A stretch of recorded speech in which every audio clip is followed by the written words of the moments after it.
got the Parker baits.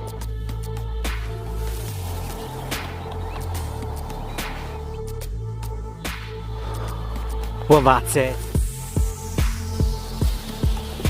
I've actually caught common carp. Oh my word. How do I turn this down?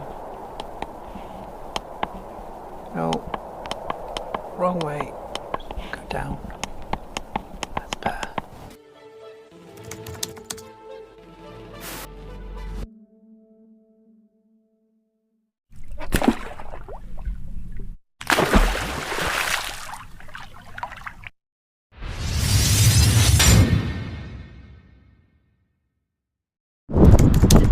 Good morning, welcome to Aquatic College. My name is Bry. You can see my dad over the shoulder. And today we're at a windy Sharpley Springs and we're doing a bit of fly fishing today for trout. At the moment I am on the Tiger Trout lake. So yeah, we're here for a day to see whether we can catch some trout. We came here last year where we both caught trout. I think I caught 4, my dad caught 1. So yeah, something a bit different today. At the moment I am using my usual little sedge, so I'm using that on a floating line. So we'll see how we get on today. We'll have a look, see if we can catch some fish. But yeah, at the moment I'm trying to catch a tiger trout on the top lake, and let's see how we get on today. I'll see you in a bit.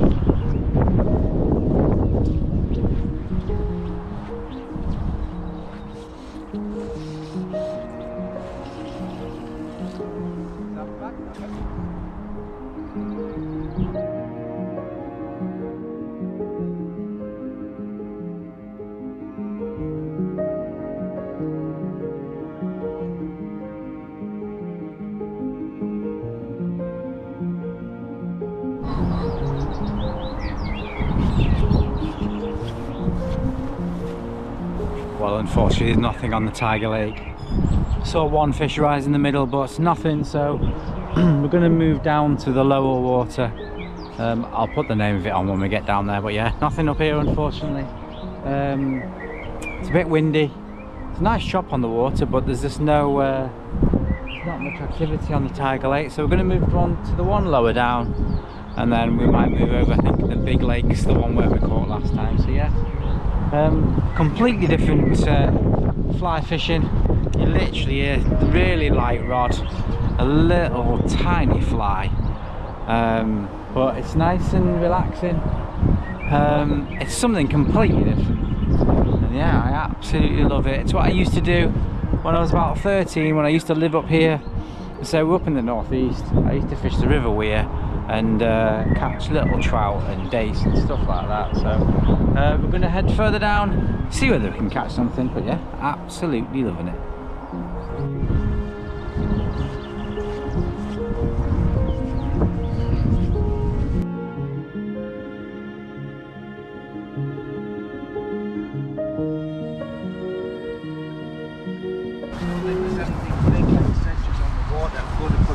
Smaller wet flies on, and they're rising all up. You can see them nymphing, Brian. Just taking, you'll see the fins coming out the water. Yeah, I saw one before this down there. There's quite a few. I'm taking this nymph up, right, this buzzer off, because it's dragging the dry fly down. I'm going to put two little flies on, and I'm just going to let it drift through the waves. Yeah. But there's been right round, Brian, there's been fish shown. Perfect. But I like casting where there's a ripple because it hides your line. Yeah, yeah. So, right, I'll just go to the right here if that's all right. Yeah, but there's quite a few fish. I must have seen about six or 8 fish. Perfect. So just wanted to bite.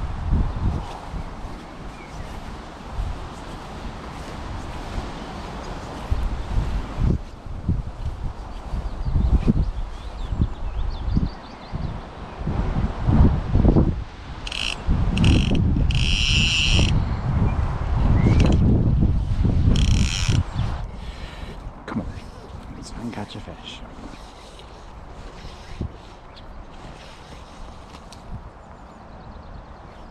I've had one mistake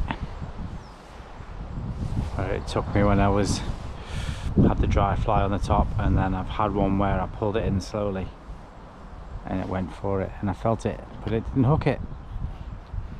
So other than that, my dad's had about 3 or 4 takes. He was over there and now he's over there, but a bit quiet on this one. A lot of fish tapping, but just don't know what they're taking. I've still got the sedge on, which I've had a bit of interest, but I might have to try something else next. The ripple's back on the water, so hopefully it disguises the fly a bit more. It did go flat calm, but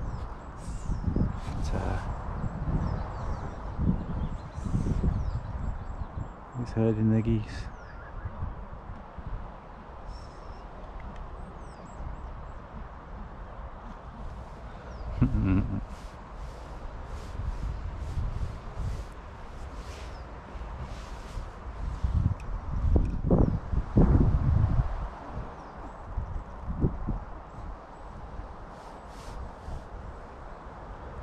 Lovely venue, lovely and quiet. The wind's not too bad now. It's the fish. See if I was literally doing a slow retrieve like this, bringing the fly in. And it's literally just cruising along the top. The fish followed, so I don't know whether to try something like a small lure. I don't know whether you can see there, just in front of that fish then. That's where my fly is.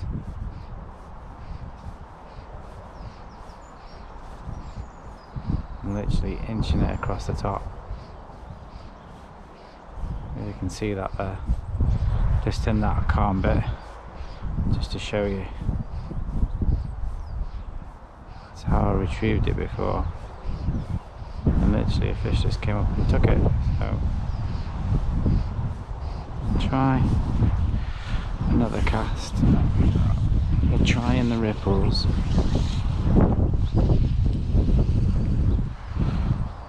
See whether we can get one out there.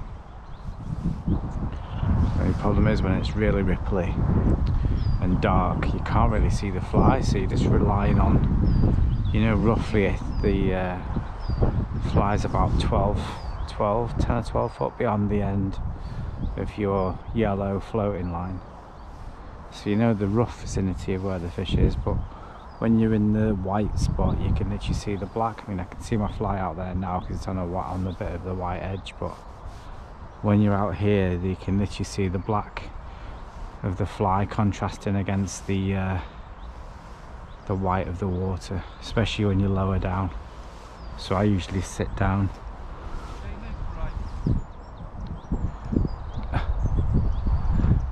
Dad's gonna hook a duck, 100%. It's gonna hook a goose. Oh,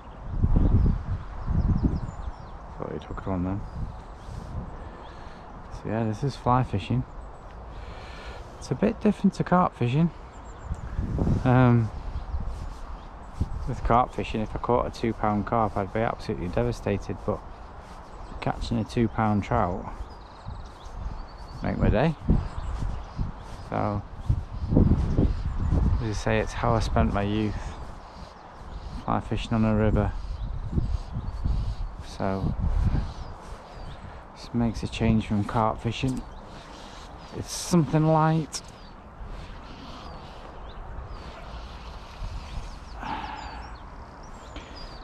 And it's just something that's really relaxing. There's a trout there, I don't know whether you saw that to the left of my fly line. A lot closer in than where I'm at, and there's another one out there, you see the ripples. So they are about. Just finding out what they're taking. Yeah, I can see my fly now.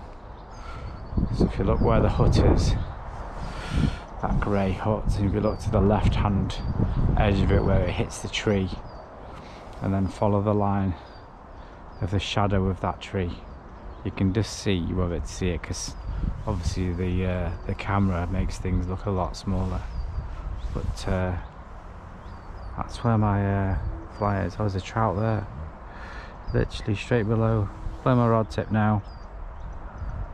Little rainbow trout. So they are all over the place. I'm gonna have to bring this in, because if this goose goes for my fly, I'm never gonna live it down.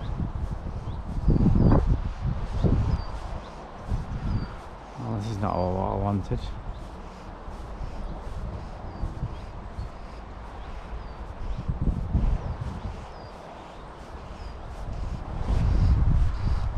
Oh, a flock of geese. Might be a PB goose, but it's not what I'm after, so I'll have a cast over here. See something down the edge. That was a rubbish cast. That was shocking, that bright. Let's try again. That was shocking. I'm trying to cast into the wind, and it's not the easiest with really light line. Rubbish. Now you can see the fly just off the edge of this shadow line, so it's not that far out. But at least my fly's in the water while all these geese go past, and then I can get it back out there again.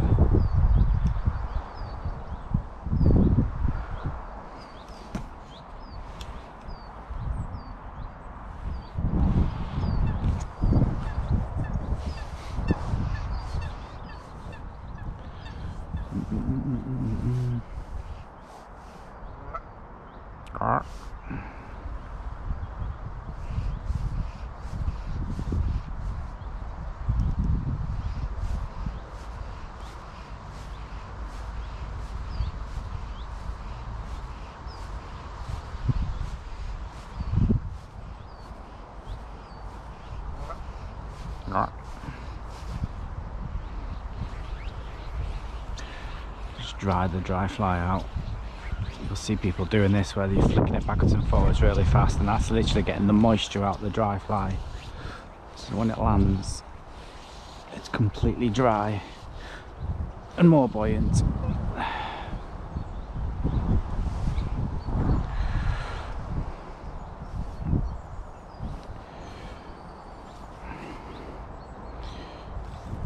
Fly is straight out in there, so where that fir tree is straight ahead to the left of the windmill, it's literally just the left hand side of that. So your eyes do go funny, because you're literally watching a tiny black speck in the water waiting for a fish to come up, and when the trout takes it, you'll literally see it come up and grab it, and you've got to wait 2 seconds before you strike, and that literally gets the fish to come up and take it, and then as it goes down and turns, that's when you'll strike. And it's better hooking it, because if you literally strike it as it's taking it, you can pull it out of its mouth.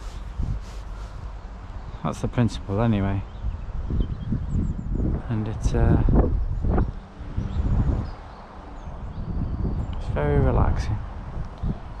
And I've literally got a GoPro there on the tripod bag, and literally one bag in the net, and that's all I've got.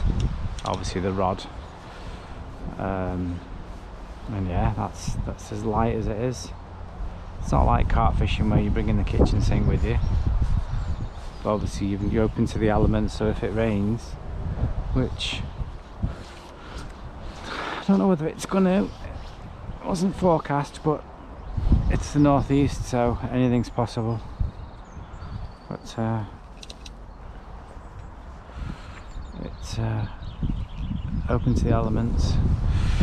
There's no bed and tablet and tent, but it's just something a little different. So I'm going to stop waffling and try and catch a trout.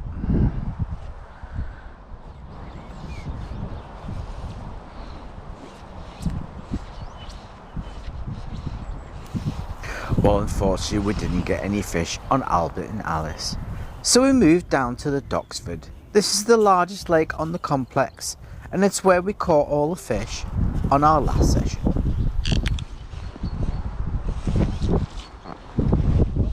Oh, missed it. Yeah.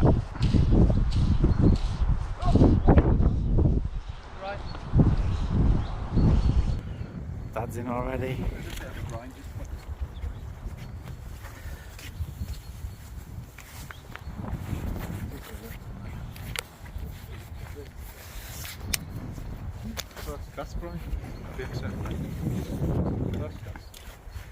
Yeah, I literally had it taken, lost it straight away, and superb.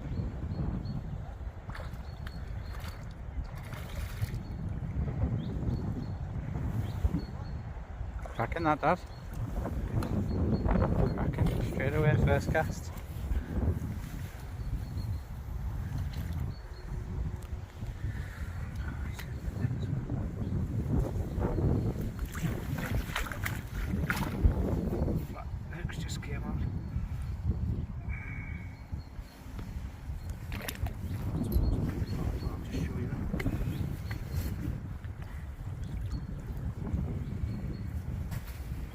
Beautiful. How big do you reckon?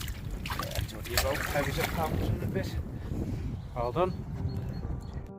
Well, my dad caught his fish on a metal-headed nymph, so he gave me one to have a go. We fished on the Doxford for the rest of the morning with optimism that we'd caught a fish and hopefully we could catch a few more. Well, the hours went by and the weather got brighter, but unfortunately we didn't catch any more fish on the Doxford.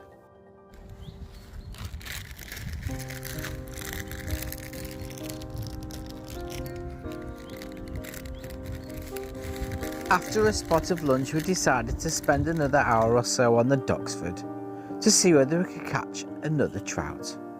Unfortunately, we weren't successful, so we returned back up to Cuthbert Lake. This is the home of the Tiger Trout, and we both really wanted to catch one.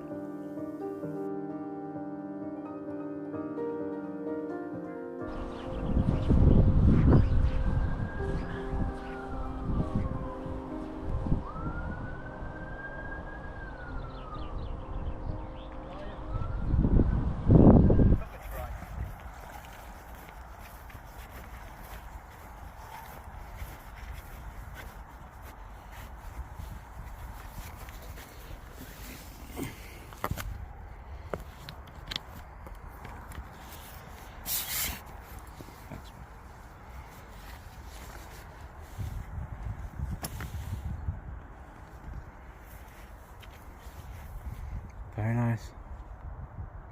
It's a decent one, isn't it? I just realised it too. Gee whiz.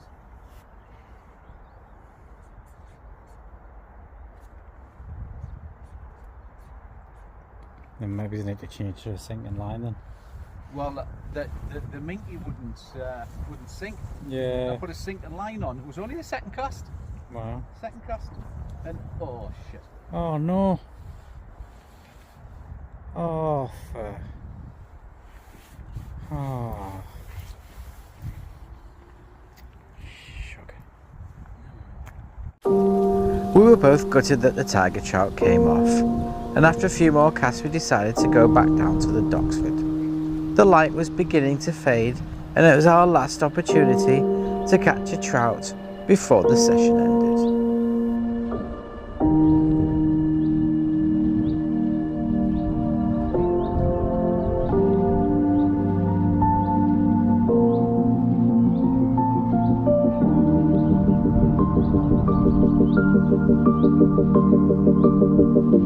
My dad's in. He's in. Another trout. Is that on the dry fly?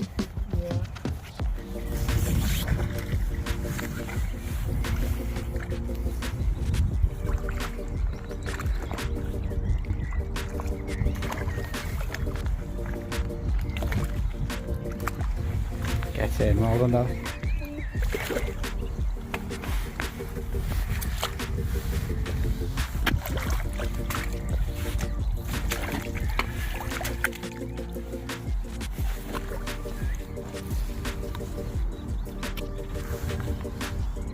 so that's...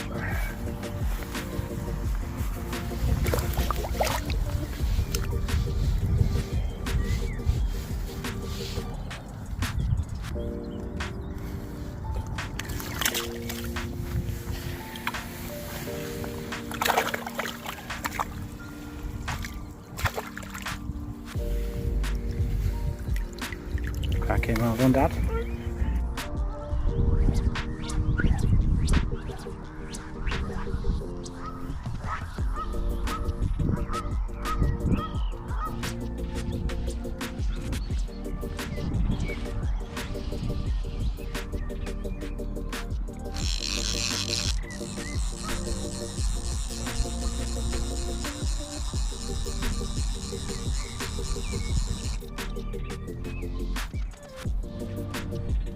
Well, unfortunately that's it for Sharpley Springs. I ended up with a blank, but Dad caught 2 cracking trout and he unfortunately lost that tiger trout up at the top lake. So as always, thanks for watching. If you want to follow me on all my social medias, I really would appreciate it. If you want to like and subscribe to my channel, I appreciate that too. And hopefully we'll see you all soon. Thanks for watching.